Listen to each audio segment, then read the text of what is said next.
From Montana's news leader, this is the MTN 10 o'clock news.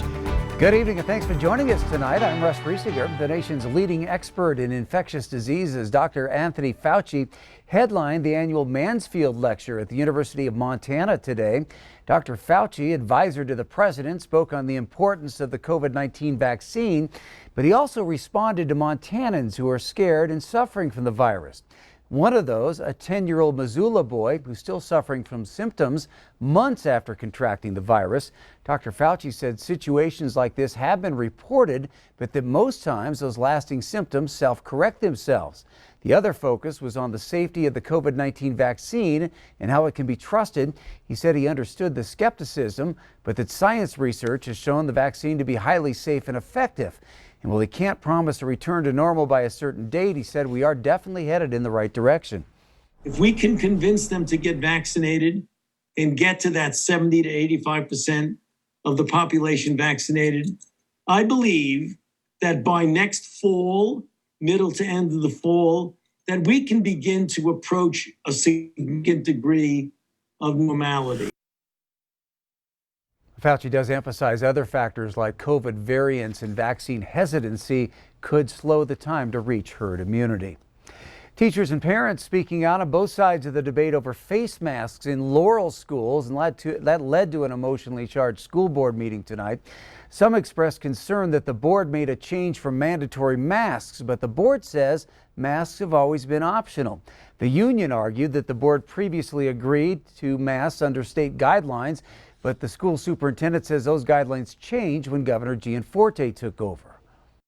The reason that we're here tonight, the crux of the issue is really that between the board policy and our reopening plan, we have some inconsistent language in there. And when those recommendations all begin with universal mask use, I don't see how you can honor our agreement and your policy at the same time. One of the reasons we've been successful with an entire semester and a half quarter is because we've worn the masks. The mental health toll on our kids is huge. Suicide rates have gone up. To be able to see someone's face, see their emotions is a big deal. And the numbers in our schools do not support masking our kids. We need to show grace. And I'm going to extend that word again. We need to show grace amongst each other. I don't think those who say we don't care know any of us at all. It makes me sad that I hear that we don't care. The school board has not changed anything recently. Our school has always had an option on the mask wearing. Union co-president Brent Scott states that the not requiring masks goes against the agreement. During the public comment period, he said he will file a grievance against the board and an unfair labor practice complaint. Well, Republicans in the Montana House advanced a bill today that says essentially businesses cannot be required to enforce local public health mandates, such as wearing face masks in the current pandemic. The bill, sponsored by Belgrade Republican Jedediah Hinkle, says no local government or health board can issue an order that denies a customer access to a business's premises or services. So if a city or county has a mandate to wear face masks or limit customer numbers or hours, the business cannot be held accountable for not enforcing that order. And the House endorsed that bill on a 66-34 vote, with all but one Republican in favor. Democratic opponents say the bill essentially destroys public health initiatives and could make it difficult or impossible for the government to respond to future pandemics. The measure faces a final vote in the House tomorrow before advancing to the state Senate. Today, Governor Gianforte delivered his assessment of the COVID-19 pandemic and vaccination efforts across the state. He thanked Montanans for a downward trend in cases after a surge at the beginning of the year. February is also the first month since August that hospitalizations dropped under 100. Gianforte says the state's doing a good job getting vaccinations out, but again says Montana is not getting the doses it should. Senators Tester, Daines, and Representative Rosendale joined the governor this week in calling upon the Biden administration to send more vaccine to Montana. We can administer half of our weekly allocation of first doses in one day. And we've done it. The problem remains that we aren't getting our fair share of vaccines. Following that call for more doses, Missoula County was recently added to the federally qualified COVID-19 vaccine program. Gianforte says he hasn't been given a clear reason for why Montana is 45th in the nation for vaccine allocation per capita. Some developing crime news tonight. A Billings man wanted by the U.S. Marshals Service since February 5th is behind bars. Information still developing at the moment. We do know that Willie Red, first shown on Q2 for a bolo alert, was arrested just before 6 o'clock this evening in Billings. Red was captured inside a room he was occupying at the Motel 6 on Midland Road. He was wanted by the Montana Violent Offender Task Force based on a felony warrant for probation. And keep it here on Q2 and KTVQ.com. We'll have more on this story. Results are in from a Billings Chamber of Commerce survey that provided an update on 24 organizations that took its work from home pledge in the fall of 2020. Now, the key takeaways: most surveyed continue to have employees work from home in a hybrid structure, time budgeted between the office and home. Most organizations anticipate to return to the office between June or September, dependent on the widespread availability of vaccine. For some employers, it's tough to know exactly when to bring employees back in because of a COVID-19 case within a workplace can majorly disrupt the business.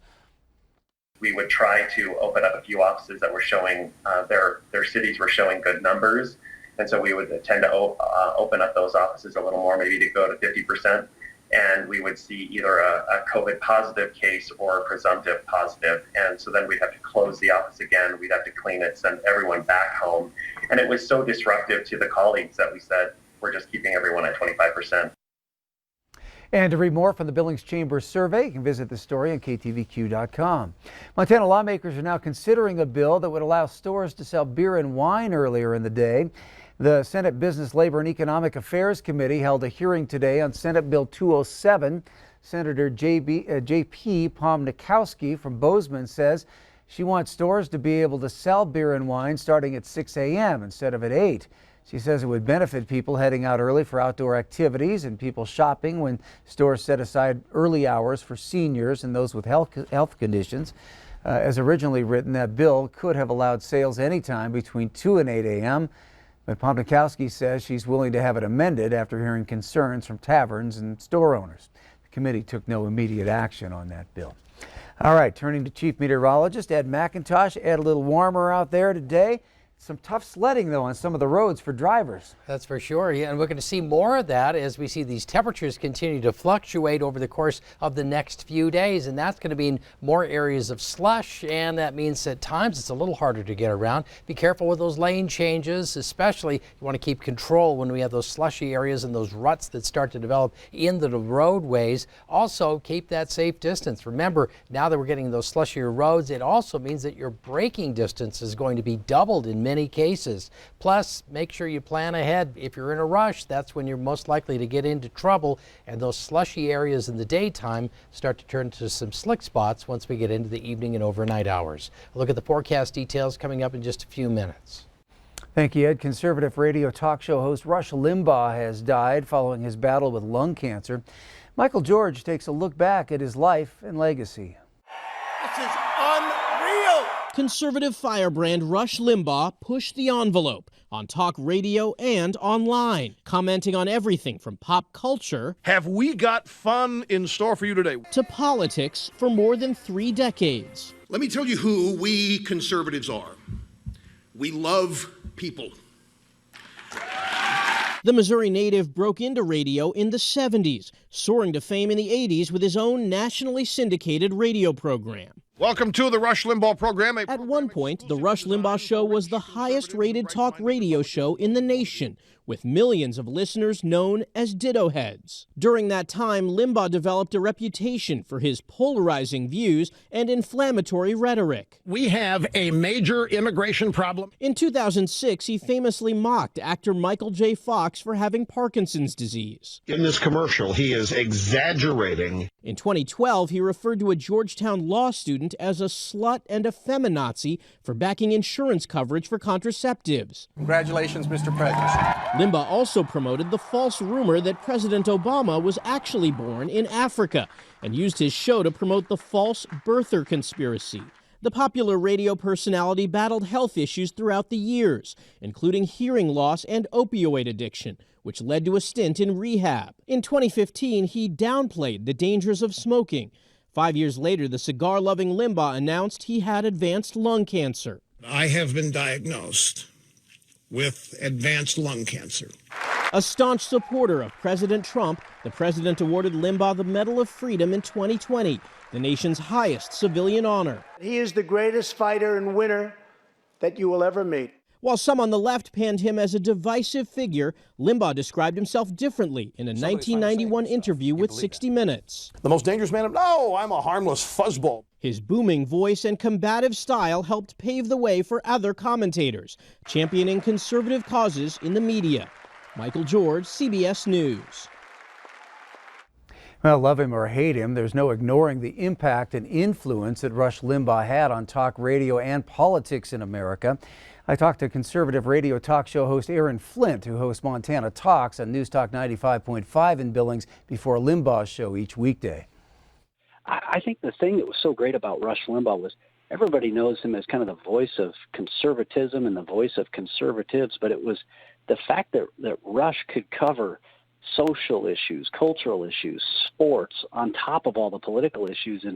And I think what the people who maybe don't know Rush Limbaugh don't know about Rush Limbaugh is what he really did with his platform was he talked about the greatness of America. He really taught about having a love for America. So I really think he's going to be remembered as just one of our great American patriots who taught every day on his program a love for this country.